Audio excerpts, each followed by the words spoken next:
What up, what up, what up, though? It's DJ Smithsonian, and you're now tuning in to the library. If this is your first time, this is the space where we talk about hip hop's relationship with language, when hip hop creates new language, and how hip hop modifies existing language. And I'm back with another episode of Top 5 with my man, Bosko. Man, Will, what's up, my guy? What's going on? Man, my topic of talking those to keep it hooked like dope. Censorship so hard in these censorship. Damn, God, you're killing it.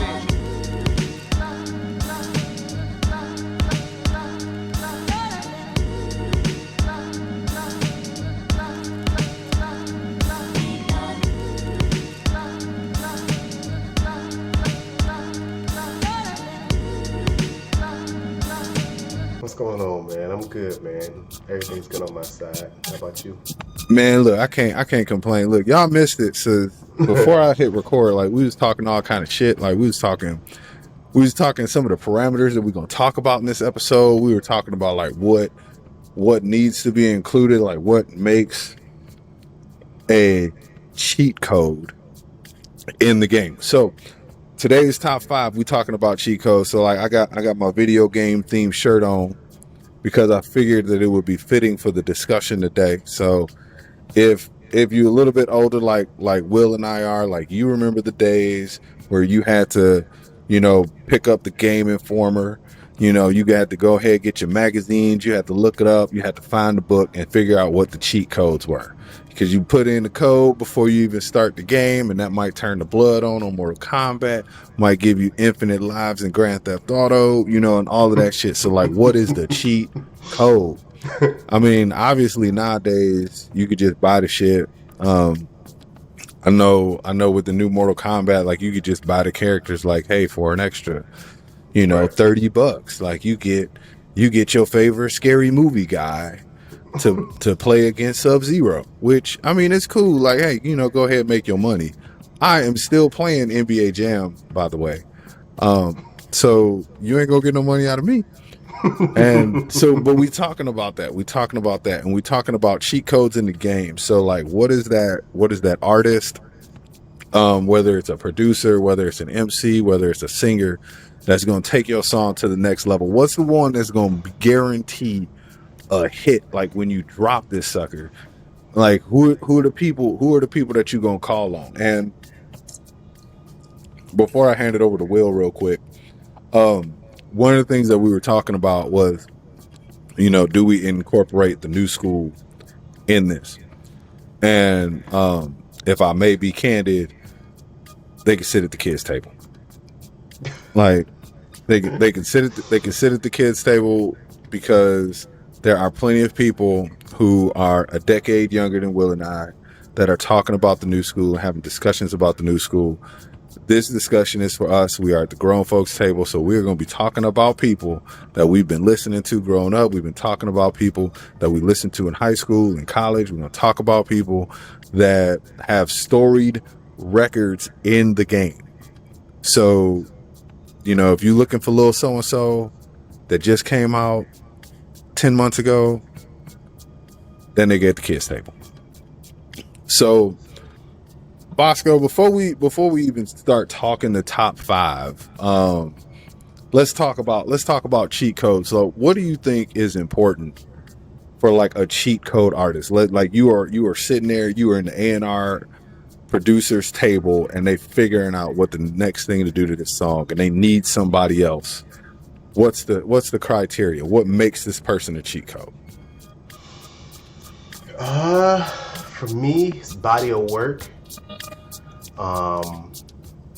If it's for producers, it's a little bit different. It would be like songwriting, because half the time some of my favorite songs, you would be very surprised to see who actually wrote the song and who got credit for it.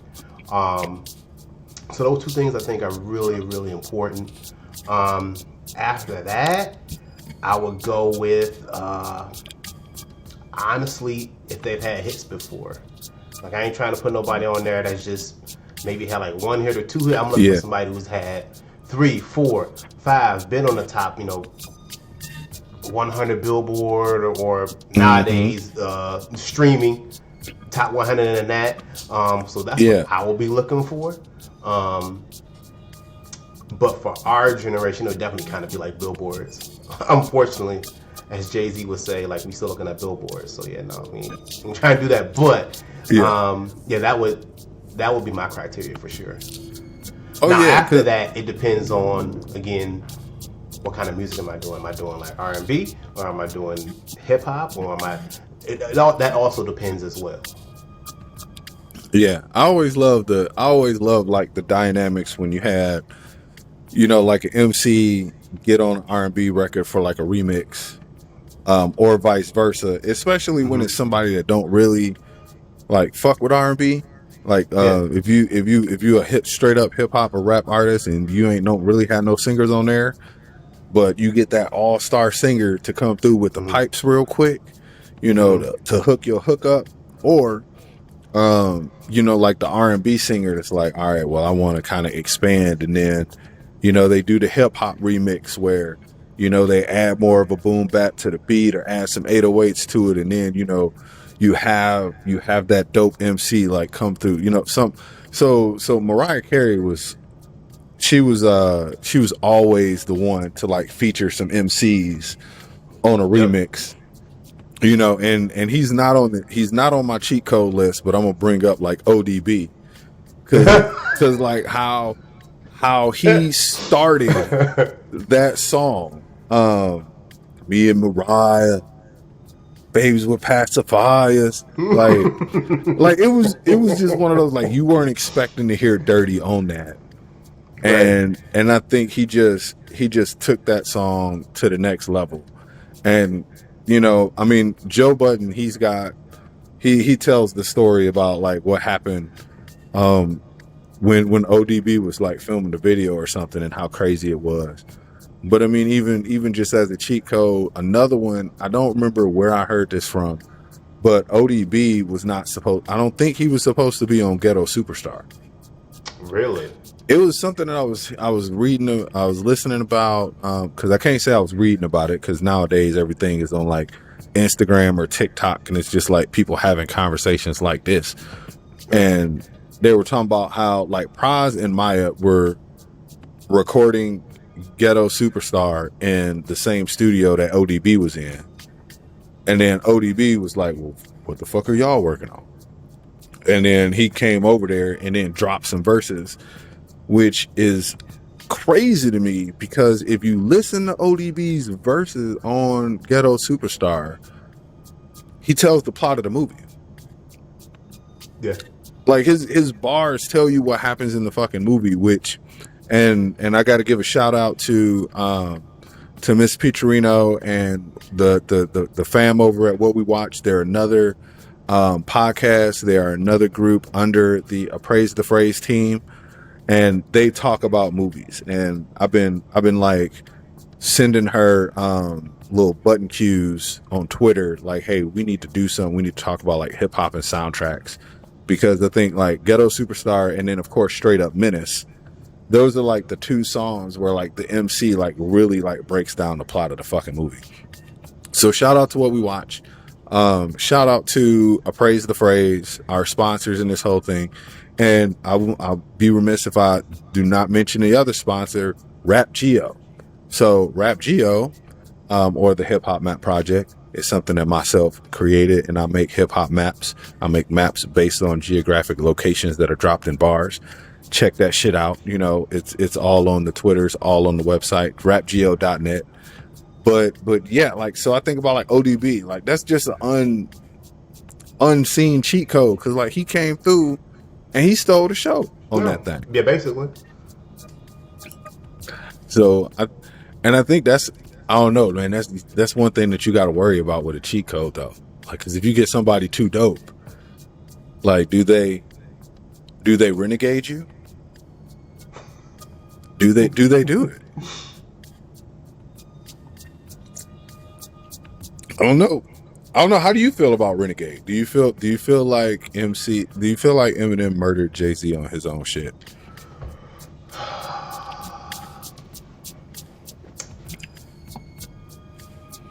I'm going to say At that time, yes. Back when it first came out, I'm like, oh shit.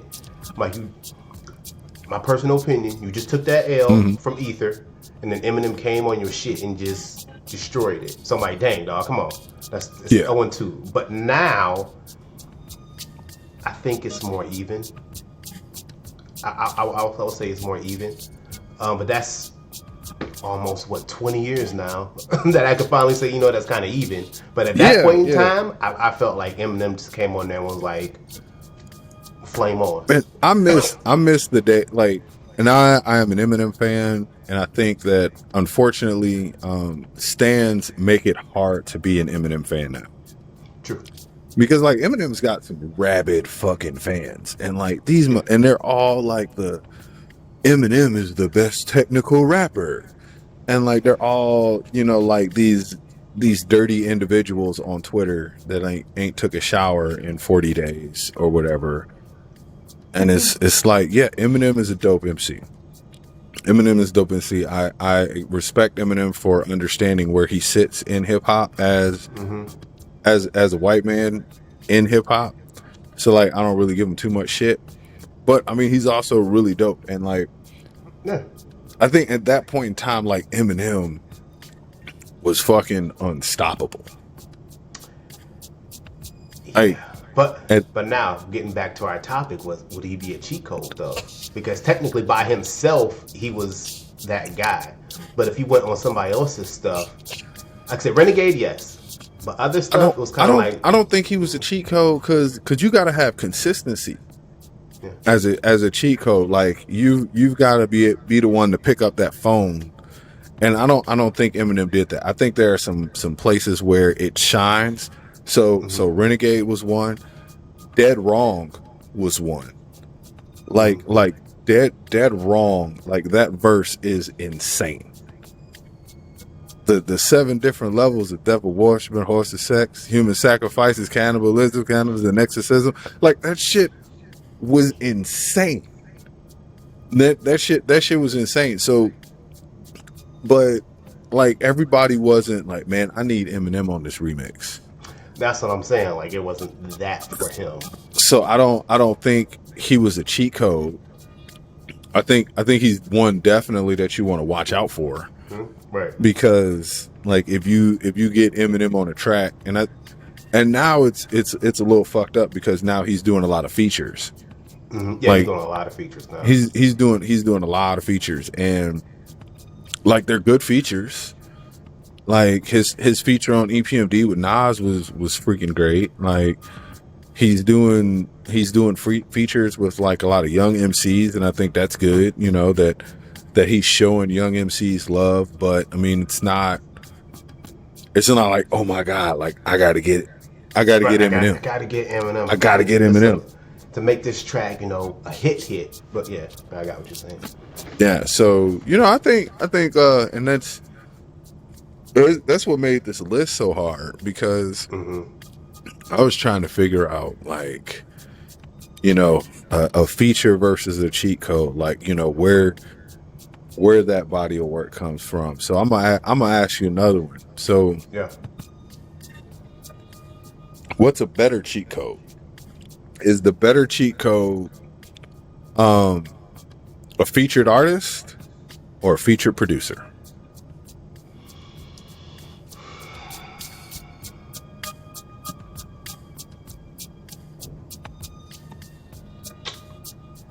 That's a real good one. I'm gonna say artist. Okay. Why? I'm gonna say artist because sometimes the artist on that feature can just make the song.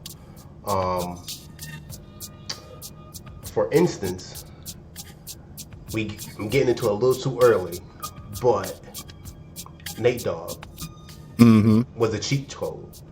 He was an artist, and pretty much just about everything that he touched made that song 1,000% better and more memorable to me. Oh yeah. Regardless of who produced it or whatever, like it was like, oh, Nate Dogg on the song. Oh, we definitely listen to this. This is the reason why I'm checking out this song. It's not because of the producer.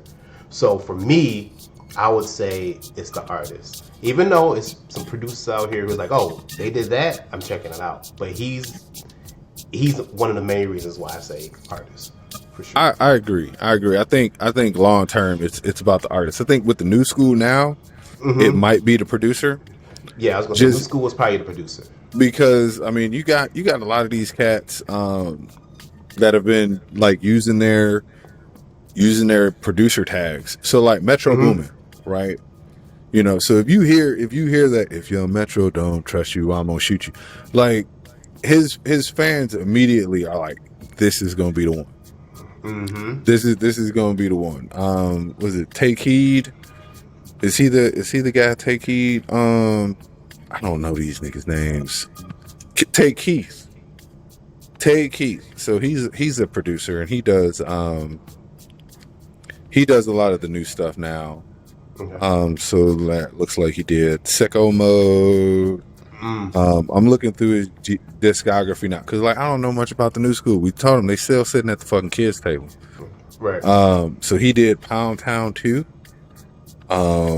You know, Lil Nas X. So like I know I hear him on a lot of like some of the stuff that happened that I listen to like in my workouts and shit, you know, like there's a song with Gucci and I think it's one of the Lils. It's one of the Lils. I don't know which Lil it is. I think it might be Lil Durk. Let me go ahead because I don't want these young niggas knocking on my door. And then end up getting some in. Oh yeah, it was Lil Durk. Cause I don't want none of these young little dudes like, man, Smithsonian, you got to put some respect on my name, you know, like because they all say they violent and stuff. I just don't want y'all coming to knock on my door to get y'all like feelings hurt because like I'm a grown man. I don't care. I don't care, and we don't have enough of a following for like this shit to really go viral and say, "Oh my god, like Smithsonian's got beef with the younger generation." It's not that I don't got beef. I don't have beef with y'all. Like I just don't care for what y'all talk. I don't care for y'all music. Yeah, it's not the content. It's not any of that. It's just like I like what I like, and I do give y'all respect, but that's it. But now, I respect that. Since you've got a lot of producers that are there, I think there are a handful of producers that are just out there, you know, kind of guiding where like the hit songs are going. So you got Take Heath, you got Metro Boomin, you got Zaytoven, and you got like a handful of people. They're just, you know, they're making the main ones. And now, unfortunately, like you got a lot of producers that are trying to make stuff like them. So like you can go on YouTube right now and look up like Metro Boomin type beat, and it's, you know, 100,000 songs. Right. So like is it a cheat code if other people can duplicate it? Not so much. No, you know. Not so much. You know what I'm saying? And you know, I understand people are biting off of like the main ones, but still, like if you can bite and be successful, like you mentioned Nate Dogg, like nobody is mimicking his voice. Not at all. That voice is iconic. You know, and I think some of these pins and stuff that we're gonna talk about. So I'm gonna go ahead and bring the coin out because. You know what? Don't even bring the coin up because I went first last time. So you go ahead. You go first. We flipped last time. I went first, and I put my favorite already at the top. So no flip. Shit. I'll go second. All right. Man. So that means I get 3. Okay. That means I get 3. You get 2, and then you get the sort. So if this is your first time. Listening, like, so here's the deal with the top 5. So we talking top 5, like in conversation right now. So it could be top 5 of all time. It could be, you know, we gonna set these on the table. Like, so we had a discussion about the rock and like the best vocal samples used in Rockefeller music, and we have to revisit it again. So those top 5 that we listed might not be the top 5 of all time, because we had a whole second conversation about the shit that we missed. So We did. this is the top 5 in real time right now, because I tell you what, I appreciate all the love that I get on YouTube and on Twitter about my takes and about what me and Bosko talk about, what me and my other guests talk about, which is awesome. But I do acknowledge the fact that this is, these are digital times. And, somebody has the ability to like sit on their ass for like 2 weeks and, look up every variable and find all the statistics and say, well, based on Billboard, the greatest, cheat code of all time is this, because they had this many number ones and blah, blah, blah. And I'm like, yeah, you could do that, but can you like have that conversation in real time? Because me and Bosko, like, we've been talking this shit for almost 25 years. Like, we used to, like, this was the discussion at the lunch table. Like, this was the discussion at the lunch table, and it's like you didn't have fucking Wikipedia back then to just look at in your hand and like pull up stats. Like, you had to go based off of what you was listening to, or based on what was like the hottest song on the radio at the time. Like, you had to really deconstruct this shit on your own. So I mean, yeah, that's great that you can look up all this stuff and you might come with some facts, but like, can you spit these facts in real time? So these are the real time top 5 cheat codes. So since I'm the first one, I am gonna go. You know what? I'm gonna go with the guy. I'm gonna go with the guy that kind of started this conversation. Okay. I'm gonna go with Ludacris. Ooh. I'm gonna go with Ludacris because, and here's why. Like, Ludacris is so much of a cheat code because it ain't even got to be a song. So, Bosko, you watch Big Mouth? I've seen a couple episodes. I ain't watched it all the way. So, like, on Big Mouth, one of the kids, it's a show about like kids going through puberty. It's fucking hilarious. If y'all haven't seen it, y'all need to check it out. They don't pay me. This ain't no commercial. I just like the damn show.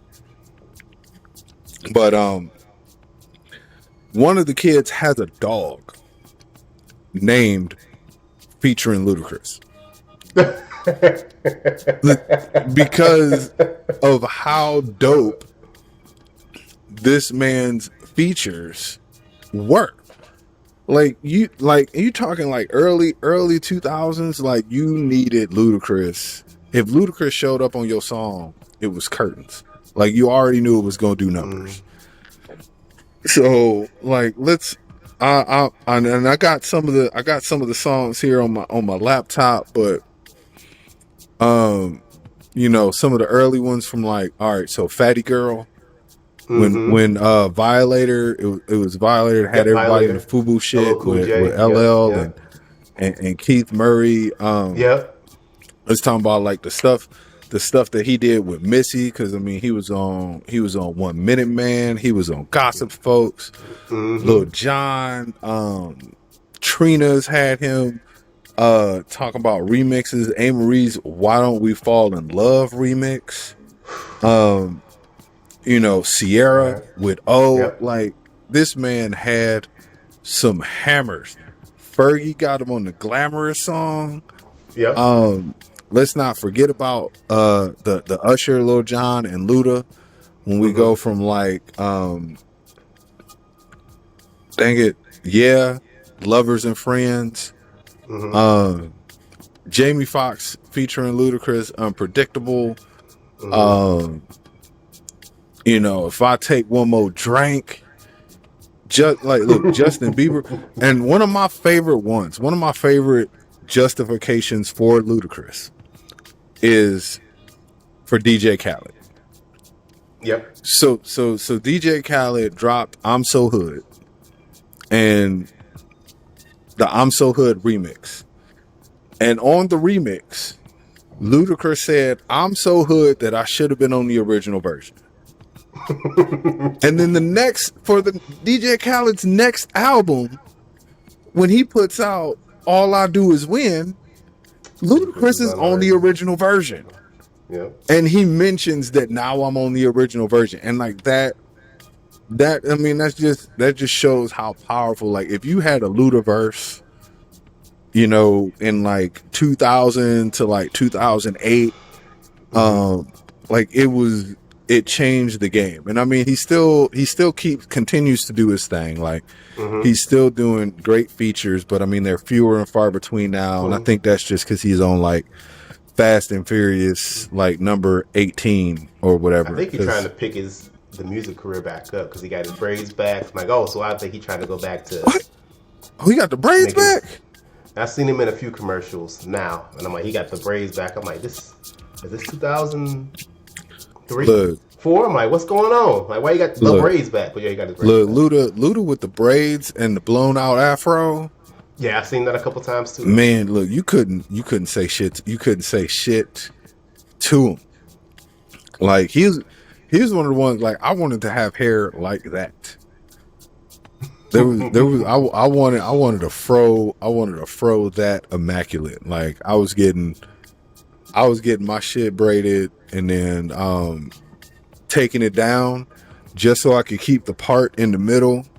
Yep, like him. the What's Your Fantasy and all of the other stuff, man. Look, props to Luda. So I am putting him on my cheat code list. I'm gonna go ahead and check him off. Okay. And hand it over to you, man. What you got, Bosko? What you got? So honestly, yeah, Ludacris is on my list, so I took him off. So I thought I was gonna be able to sneak him in there. So no, he came out swinging. So since we're doing that, I'm gonna go with a producer this time. Ooh. I know I said I liked artists, but I'm gonna go with a producer. So I'm going with Pharrell. I can't stand what I'm you. name. That's what I'm gonna say is a cheat code. I can't fucking stand you. So Pharrell, I've been on a Pharrell like binge for the past few weeks. Just like, man, this dude was immaculate. Pretty much from when did Beautiful come out? I think that wasn't the start of it, but like he started doing stuff with like Justin Timberlake, and then like right after that, Beautiful it was just kind of like exploded, and he was on everything, or just fronting, change clothes. Grinding is probably one of the greatest beats, if not the greatest beat ever made. Yeah. Period. Then he had like other little hits. Like it was this movie. I forgot the name of the movie. Speaking of soundtracks, but he produced this song by 702. I Still Love You. Oh! Shout out to my boy D. When we heard this song, we like, what is this? And they wouldn't play it on the radio all that much, but when they did, it was getting blasted. Let me see. I'm looking it up now. I'm gonna see if I can figure out. I forgot the name of the movie. But it was one of the reasons why I even watched the movie, because it was one of the scenes. I just remember it had John Leguizamo in it. That's all I remember. I might be able to find it. Let's see.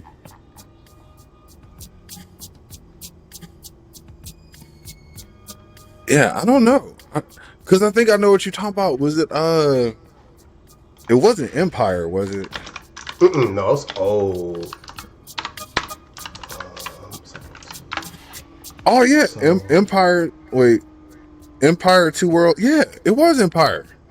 Was it? No, it couldn't have been, because it had John. It was before Empire. No, remember, no, he had the movie Empire. Oh, it was him and Christian Bale. Yep. Yeah, it wasn't the show. That's what I'm thinking. I'm thinking, man, look, I'm on IMDb. Look, hey, Miss Petrino, look, if you are listening or watching this like right now, like you need to help us, like, because you know everything that's going on. You got the juice. But yeah, because it was him. John Leguizamo. No, it wasn't Christian. It wasn't Christian Bale. It was Peter Sarsgaard. Okay. Fat Joe. Yeah, so he was like a dope dealer, and like he had this like Wall Street dude like invest his money and stuff, and my man like took him for a ride, and he didn't realize like he wasn't just no regular criminal. Right. Man, I'm gonna have to watch that. So but that man has been doing this thing, and then he switched it up and started doing a little bit more R&B on his own with the kids movies, but Happy. It was something else that he did too, but it's like he is definitely a cheat code from back then to even now. I would say you could probably throw him on something, and whether it's hip hop or R&B or even like the pop genre, he can definitely get you a hit. I mean, at this point, Pharrell is like the cheat code for the world. Didn't he just like, wasn't he in charge of the Met or something like that? The Met Gala?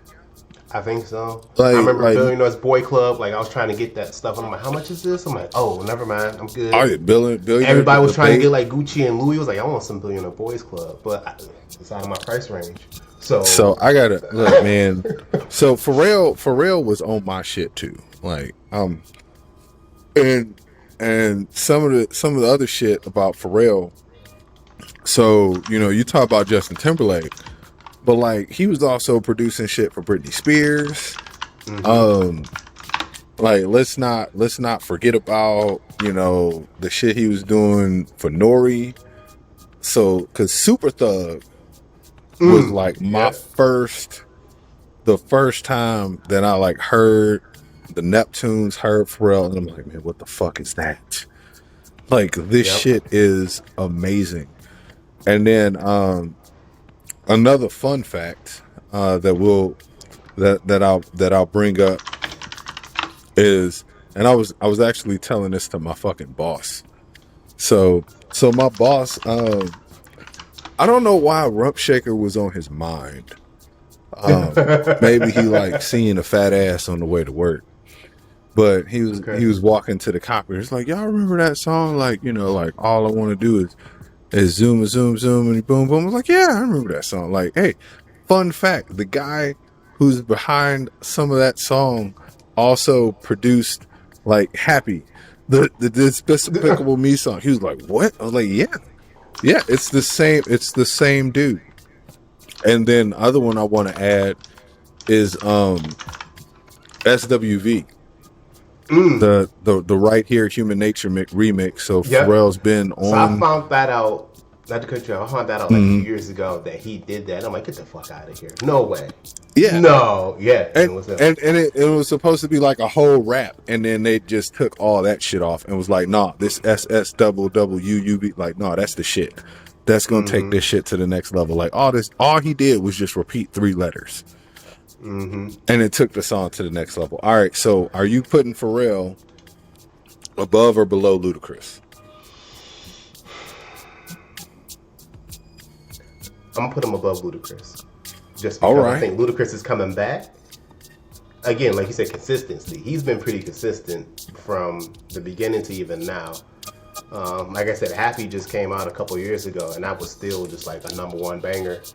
I don't know when Ludacris was featured on a #1 banger since you know his peak, other than movies. So I'm gonna put Pharrell over Ludacris. Okay.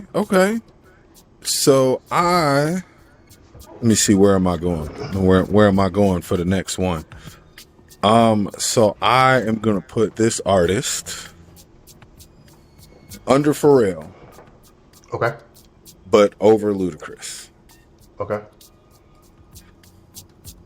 And it's because of her pen. Missy Elliott. That is a good one. Missy Elliott. So, like Missy Elliott has a dope amount of features to her name. But a lot of her songwriting, like when I started looking up her songwriting, because I know she just recently, I don't know if it was the Songwriters Guild or something, but she got an award for songwriting. And I'm like, man, I got to look up some of this stuff. And I mean, you know, like if you had Missy writing a verse for you, if you had Missy on the song, like, you know, she did Moulin Rouge. She did that Yep. shit. You know, you were guaranteed to do something.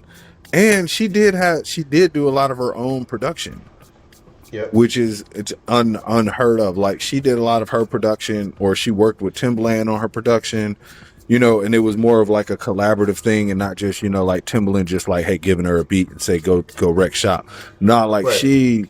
she produces her own shit too. And you know, like some of the stuff, of course, you know, like a lot of the artists that we think about when we think about Missy Elliott are a given. Like, she wrote so much for, you know, Aaliyah, SWV, 702, Total, Tweet. Like, look, Total. Like, I'm just gonna go ahead and say that the Kima, Keisha, and Pam album, Okay. like, what I liked about Total, and excuse me for kind of going off on a tangent, is I felt like Total were like the hood chicks Yeah. that you could take to the black tie.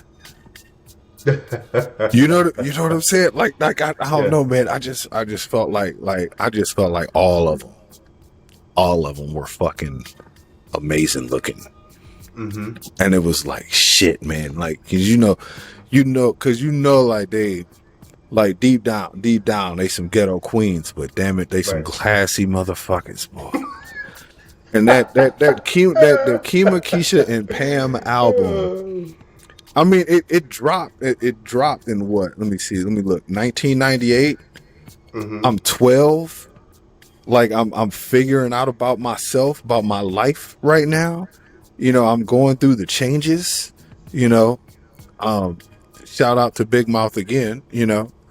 And I'm like, damn, like I'm really real. This is the moment where, like, I'm realizing, like, what are the types of women ladies that, like, that I am attracted to, and all of that. And I mean, they dropped that song Trippin'.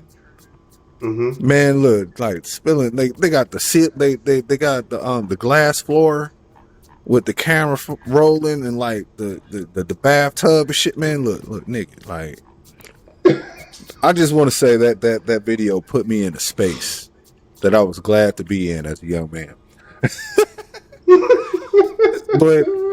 But Missy, she's got like credits for like half of that damn album. She's responsible for like half of that damn album. Missy's got writing credits on most of the Why Do Fools Fall in Love soundtrack. She did tracks for Karen Clark Sheard. She did gospel songs. She did Maya's My Love Is Like Whoa. She did Jasmine Sullivan's Need You Bad. Like, she did all of these for a little while.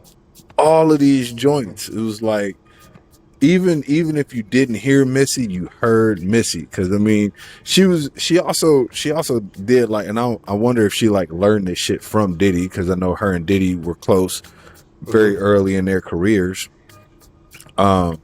But you know, like, even the songs where she wasn't rapping on or singing on, like, you would hear her little ad libs and shit. Yep. You know, or hear her like introduce the artist and shit. And I'm like, look, if you have Missy Elliott, like, you are, it's guaranteed. It's guaranteed. That video is guaranteed to hit. See, obviously we showing our age, because I mean, you know, we know TRL, and we know 106 in Park, and we know that video was going crazy there. We knew that it was going crazy on the billboards. So I got to give Missy her props. So I'm going to put her in between Pharrell and Ludacris on this top 5 today. Okay. Who you got? All right. So I'm going back with another producer. I know earlier I said I would go artist, but this man was a definite cheat code for an entire part of the country to me. So my cheat code, he was just complaining about respect. I'm gonna go with Jermaine Dupri as a cheat code. Ooh, Okay. I'm gonna go with Jermaine Dupri as the cheat code. So, not knowing that this man's been a part of my life since I was young. With Criss Cross, I didn't even know he was messing with Criss Cross, but that was him. That was his creation, was Criss Cross. And then obviously had The Brat, Escape. Then we got into like Usher started to come out, and we started seeing him with Usher. And next thing you know, here come Bow Wow, Jagged Edge. And he was just coming with banger after banger after banger after banger. And then he was doing stuff with Mariah Carey, right from Mariah Carey. And I'm just like, I don't like Jermaine Dupri, but I have to give that man his respect. That was back then when he was doing all this stuff like Bow Wow and stuff. Like, I don't want to see that because all the girls was like, oh, Bow Wow. I'm like, dog, he ain't no taller than I am. He's shorter than me. I'm like, what's going on? But, you know, having a little sister in the house, she wasn't a big Bow Wow fan. She's more B2K. Same thing. Same drama. Same whatever. So hold on. I gotta pause you. Do you remember? Do you remember? I forget what was it. The Scream tour. Yep. With like tour. Bow Wow and B2K. Okay. Yep. And all of them, and they came to Detroit, and they did a function at the Rollercade. And I think I remember that. And like barely got out of there with all their clothes on. Because so like all of the young girls in the hood that was like crazy about them. Like, I mean, they got the grabbing on them and everything. Like, they needed security to like push the chicks off of them. And I want to shout out to like a lot of our friends that we grew up with, because we know that y'all were there, and y'all were there trying to molest these young artists. And I just think it's hilarious. Hey, look, they went on the radio and was talking about that shit or something, and I was cracking up. That's awful. But yeah, I'm gonna put Jermaine Dupri. He hasn't been doing too much lately, so I will probably have to put him under.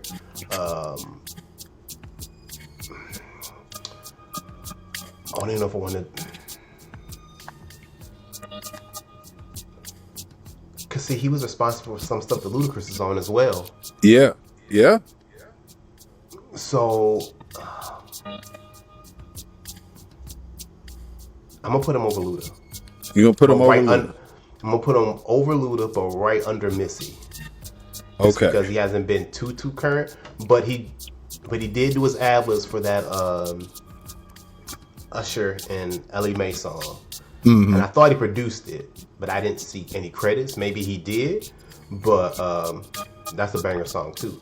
But yeah, like, he's just been a part of my life, and he's just been coming out with bangers and bangers and bangers and representing the South since '92. So I gotta say something else about Jermaine Dupri. Hold on. First off, where is it? Because I got a record. Let's see if I can find it. Come on. T.I., blah, blah, blah. So you gotta go through the library. I guess that.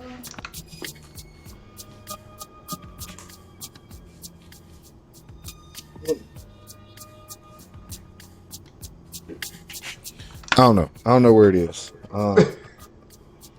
It's somewhere in this house.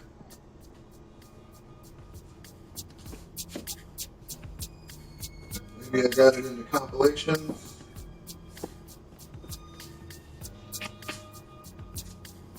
I don't know. Maybe I'll make a TikTok with it. But I've got a copy of So Deaf Bass All Stars Volume 3. Oh wow. On vinyl. And it's somewhere in this house. So props to Jermaine Dupri. But the second thing about Jermaine Dupri that I wanted to mention is, especially since now I live in Houston, June 27th is DJ Screw Day. Right? Because that was the day that one of the most iconic DJ Screw freestyles dropped. So June 27th, Like this freestyle, it was damn near 40 minutes long, and it had so many people from Big Mo to Big Pokey, Young Star on this track. And it was a Jermaine Dupri beat. It was a Jermaine Dupri beat. The original beat was on a Criss Cross album called and the track was called The Streets Ain't Right. And that was on that one Criss Cross album where like they had grew up and like, you know, they had like bandanas on and shit. We was like, damn man, like y'all was talking about missing the school bus. Now y'all gangster. Like, okay. Right. Okay, I could dig it. So I just wanted to shout him out for that. And excuse me, I guess now I got number 5. Yep. Man, I am so torn. Because I've got 2 people. I got 2 people, and I'm trying to figure out who's better. And I don't know if it's like a who's better or like who deserves to be in this top 5 more. Okay. And both of them are fucking hook masters. Both of them are hook masters, and I don't know. I'm going through in my mind. Let me see. Look, y'all, and you probably know who I'm trying to figure it out between. Yeah. So I'm gonna say, all right, I'm gonna say Nate Dogg. I'm gonna say Nate Dogg, but I'm gonna put it. T-Pain is like 6 man. T-Pain is the goddamn 6 man, and I will put Nate Dogg at number 3 over Jermaine Dupri and Ludacris. And this is why I chose Nate Dogg over T-Pain. One, game recognized game. So like I gotta pay homage to the OGs. And I feel like Nate Dogg created the lane for T-Pain to skate in. Okay. So I agree with that. And then I think about some of the most iconic verses and some of the most iconic hooks from Nate Dogg, and that I still recognize and I still sing along to. So like I still sing along to Regulate. I still sing along to 213 Still Fly. I still sing, you know, the next episode, the Smoke Weed Every Day. Like everybody waits for that. Like next episode, first off, is one of the few songs that DJs barely cut. Because a lot of times when you're a DJ, shout out to my DJ, shout out to my brethren, but like a lot of times when you're DJing, like you might play half a song. But the next episode is one of those songs like you want to play it all the way through, because you got to let Nate Dogg get everything through, and you got to play that Smoke Weed Every Day at the end after it all cuts off. You know, Fabulous, Can't Deny It.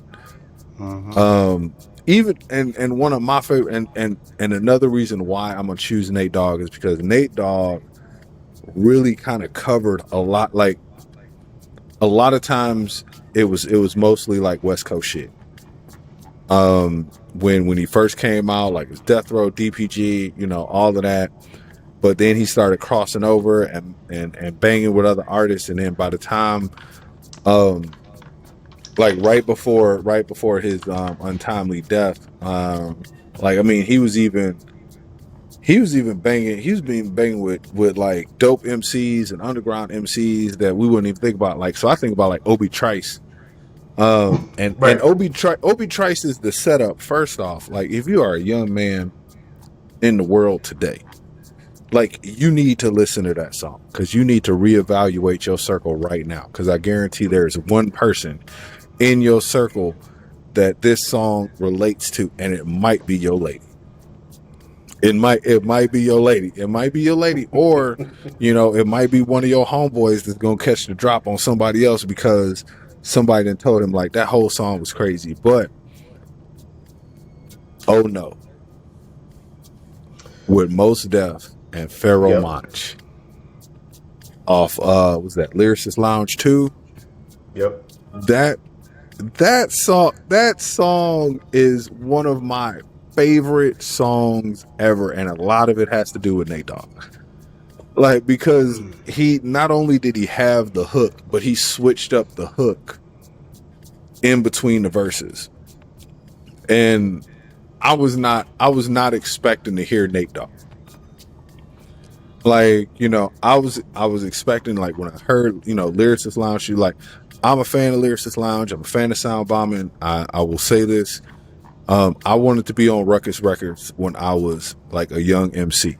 Like, that was who I wanted to roll with. Like, I didn't want to be on the Rock. I didn't want to be on No Limit. I didn't want to be on Cash Money. Didn't want to be on Death Row. Like, I wanted to be on Ruckus Records. So, like, I was always a fan of Mos, always a fan of Pharoah Monch, Talib Kweli, and a lot of them. And then when I heard Oh No, like, it just went crazy. Like, I wanted to throw something. So I'm gonna put Nate Dogg over T-Pain just for that by a smidget. A smidget. And if we have this conversation again, I might swap them out in a year, because I know T-Pain is just doing amazing things. Yeah. So shit. He's still doing his thing. Those are the 5. So now, since I went first, you have the executive control to alter the ranking on the list. Can't add nobody, can't take nobody away, but you can change the ranking. So right now we've got number 1 Pharrell, number 2 Missy Elliott, number 3 Nate Dogg, number 4 Jermaine Dupri, and number 5 featuring Ludacris.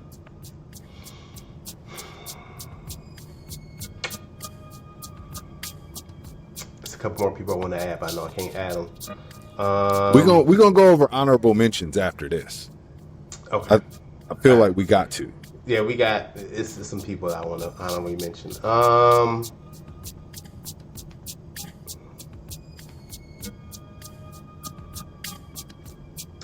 I think it's good where it's at. Okay. Like I think it's good where it's at. I think Pharrell's still doing his thing. I think Missy came out with a couple songs recently. She's still pretty consistent. Obviously, Nate Dogg can't be consistent. I'm not really sure what Jermaine Dupri is doing, and then Ludacris is kind of trying to do something. So I'll keep it the way it is. Yeah, I'm not going to switch it. Jermaine Dupri is getting it in. He's been active a lot in the MPC space. So like the MPC, which was the MIDI Production Center, and I think now it's the Music Production Center or Controller. I got one of these motherfuckers, and I barely remember what MPC stands for. But like Jermaine Dupri has been an avid user of this drum machine for years, and he's been kind of having conversations about production. And I know he's probably still, like active. I mean, DeBrad is still active. Atlanta is the new mecca of hip hop. Like, let's call it what it is. So, like, I know he's active in the space. But shit, man, this is a dope list, man. This is a dope list. So, I've got 2 honorable mentions. Okay. So let's go 2 and 2. Like, you give me one, I give you one. You give me one, I give you one. And then if it's one more, I'll give you the last one to close it out for like 5 out. There'll be 5 total. Okay. So go ahead, give me one. Oh, Dre. Dr. Dre. Yeah. Dr. Dre. I was thinking, like, man, like I want to give my respect to Jermaine Dupri just because. But Dre is a cheat code. Everybody that he literally touched or co-signed has been gods Mm-hmm. during their peak. Ice Cube, Snoop Dogg, Kendrick. Even The Game, for that short amount of time, he was like, oh, The Game is it. 50 Cent. Well, he did a couple things with 50 Cent, but not too much. But still, he still had the co-sign from Dre. Yeah. And Dre literally only dropped like his own solo albums. Only did like 3, and they all was immaculate, and they're all classics. Well, Compton is good. I don't know if it's a classic. Yeah, Compton good. is good. It's good. I'm sorry, I'll take that back. It's good. But his first 2 were definitely like all-time top 10 classics. And I mean, even Dr. Dre Presents The Aftermath was a great album. Yep. Like I feel like, shout out to Exhibit. We don't hear Exhibit anymore. man, where the fuck is Exhibit at? Where the fuck all is we got is he went Pimp My Ride, and then he just kind of went into obscurity for a little bit. I think he had some family issues, but shout out to Exhibit. That was one of my guys, for sure. So definitely Dre. I could dig that. And I'm gonna go in the realm of producers as well, and I'm gonna say one of my honorable mentions is Lil Jon. Okay. Like Lil Jon. I mean, like there was a point in time where Lil Jon could do absolutely no wrong. No wrong. No. Yeah, for about a good. Yeah. I'm gonna say 7, 8 years or so, something like that. Yeah. Like it didn't matter. He was. He was everywhere, and then also I got to give him props because he did switch the game up. You know, when the EDM and a lot of that got popping, like he started crossing over into that space. And I mean, even now, I think he's on like HGTV or some shit, like doing like home interior decorating and remodeling. Like really? Lil Jon, first off, like I just love seeing all of my favorite like MCs and shit do non-hip hop shit to show how well-rounded, you know, hip hop is. But like Lil Jon making beats was insane. Like the stuff that he worked with Cube, he worked with 40, he worked with Janet Jackson, he worked with, you know, Pitbull, you know, DJ Snake. Like it was so many people that he worked with, and it's, I mean, even now, I think if you hear some certain songs, like Bia Bia still goes crazy. Yeah. You know, of course, Get Low will always forever go crazy. Yep. And I wouldn't be surprised if, you know, like now the Memphis sound is dominant. If the next thing is that old school Atlanta sound and people start remixing what the shit Lil Jon did. So I'm going to put him on my honorable mention. Okay. Who else you got?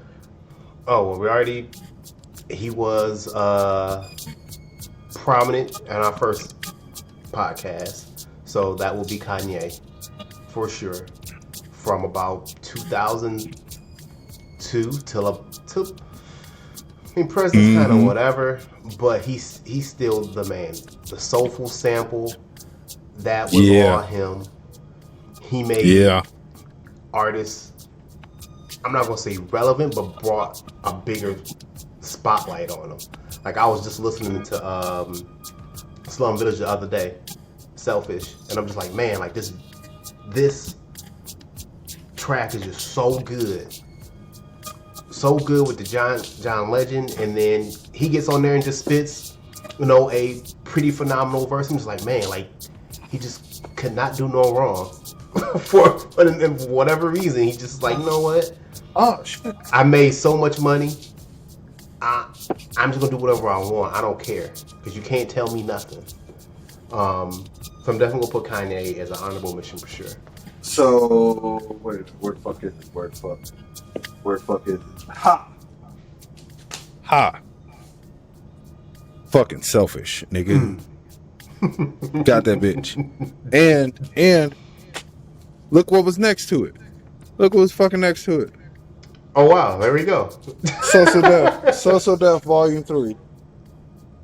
Fucking this shit was amazing. And Lil Jon was on this boy too. Lil Jon and Bo Hagen. You remember Bo Hagen? What's happening? What's up? Oh shit. Fucking Bo Hagen. Look. And this shit came out in '98 under Jermaine Dupri, executive producer with Lil Jon. And I just shout out to Bo Hagen. Shout out to Bo Hagen. Like, Bo Hagen, where the fuck you at, my guy? Man, look, I just wanna do a documentary on like all of like these artists that we fucked with so heavy because like they were featured on a song or like they had a joint and it was hot in the streets but it never hit the airwaves type shit. Yep.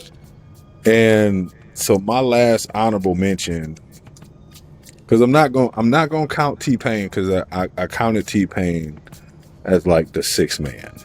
Mm-hmm. Right. I'm gonna go ahead and I'm gonna say like 2000s 2000s era Weezy F Baby. Very good mention. 2000s era Weezy F Baby, like, because you got to realize that Bling Bling was not a Lil Wayne song. It was not. He had the hook on that song. That was a BG song.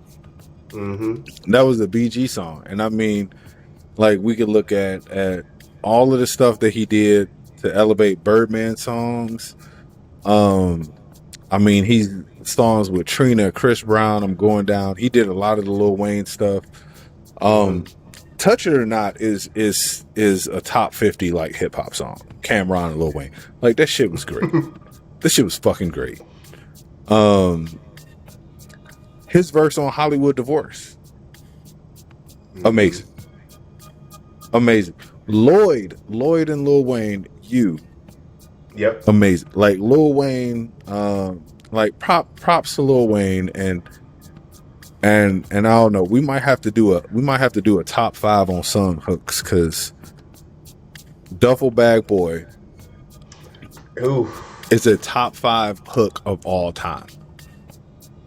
in my mind, like that shit came out like I wasn't even hustling and I wanted to do it. Facts. Like I heard this man on the track and I had to go outside. I had to go outside and go where the money was. You know what I'm saying? Like duffel going to get your money, little duffel bag boy. Like that shit is the Negro spiritual. Goddamn. So I gotta give props to Weezy, who is and he is still a god tier MC. Like I don't care. Like he scared your favorite MC in 2002. I guarantee it. I guarantee it. I would say so. It wasn't. From that little period where he was like at his peak, like nobody was messing with him. Even the God MC, like he wasn't. Yeah. Even though back then I wanted him to, I'm like, no, I got Jay-Z. But like thinking back on it, it's just like he really wasn't. No, he was still the God MC, but it was just like Weezy F Baby, Please Say the Baby was that dude for a good while. Man, look, like I just think about and I mean I think Carter 3 is I think that's the line in the sand. So I think Weezy fans are split between people who became fans of Weezy Carter 3 and after, and people who became fans of Weezy Carter 3 and before. See, for me, it's literally between 500 Degrees and Carter 3. Exactly. That was it for me. Everything kind of after that, I'm kind of like, whatever. And same for me. Great So features and stuff like that, but for me, that was Weezy F Baby. So it was lights out to Carter 3. Because like Dedication 1 and 2 are still 2 of the greatest mixtapes of all time. Still to this day. To this day.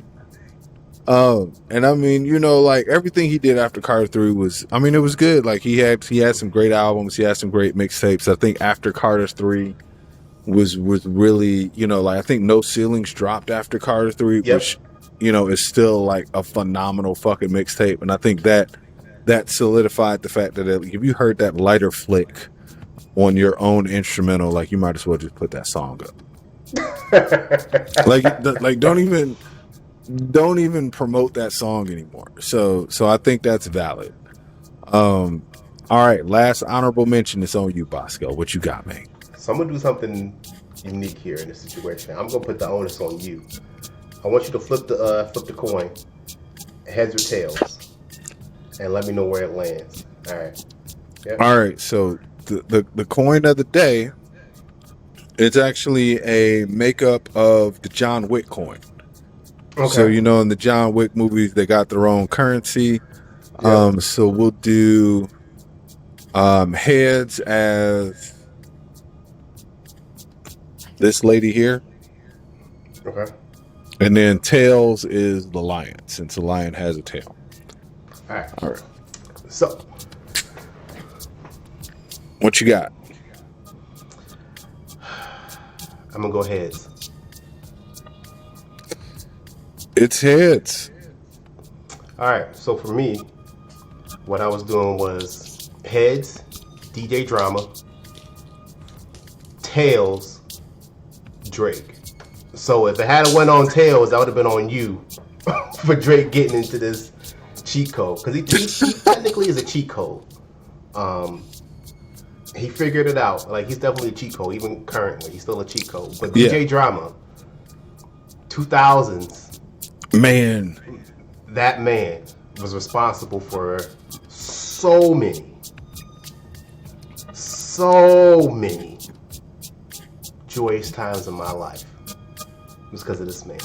Man, look. So no, I can't even argue against that. I mean, like, when we look at the Gangsta Grillz tapes, I mean, hell, even the shit that he does now, like when I heard him on the Tyler the Creator album, that was a great album, by the way. But he definitely was like, what is DJ Drama doing on this? He made the album better. The album was already good, but then he just made it. He took it to the next level. Like DJ Drama is, I hope he goes on like the masterclass site and gives a masterclass on talking that shit. Cause I mean, like, I love DJ Drama. Anything that has his name on it, I will support. And I mean, like, Snowfall, just. Ooh. Snowfall, like, and I know we over an hour, but fuck, I don't care. Like, y'all gonna get this work, man. Like, when Jeezy dropped Snowfall and I heard DJ Drama on it, it took me back to fucking like 04, 05, 06. It took me back to like Can't Ban the Snowman. It took me back. It took me all the way back. I remember Jeezy's mixtapes like floating through the hood in the early 2000s, before, like, back when he was on like BMF Records and shit. And I mean, like, it took me back to that, because, you know, like, we haven't had a phenomenal album out of Jeezy in a long time. No, we haven't. And, you know, I know DJ Drama was kind of quiet because of all the fucking lawsuits and all of that other shit, and just to see them, like, it's like the goddamn like bringing Camp Planet out here. You know what I'm saying? Like with your powers combined, shit. Yeah. Like, so that I wholly 100% concur with that. DJ Drama as the fucking honorable mention. So I'm gonna go ahead and keep kicking it with my boy Bosko here, but everybody who's been listening, everybody who's been paying attention, thank you. This has been another episode of ATP Presents the Library. Please continue to support us on YouTube, on Twitter. Please continue to support everybody in the Appraise the Phrase family. The Appraise the Phrase show, currently in its third season. Continue to listen out. You know, myself and other people are special guests on there. Support us all. And then, we'll catch you with another episode. Hope y'all are drinking a cool beverage, because in Texas it's 150 fuck degrees outside. We out here. Man, my topic of talking those to keep it hooked like dope. Ship so hard in these censorship. Damn, God.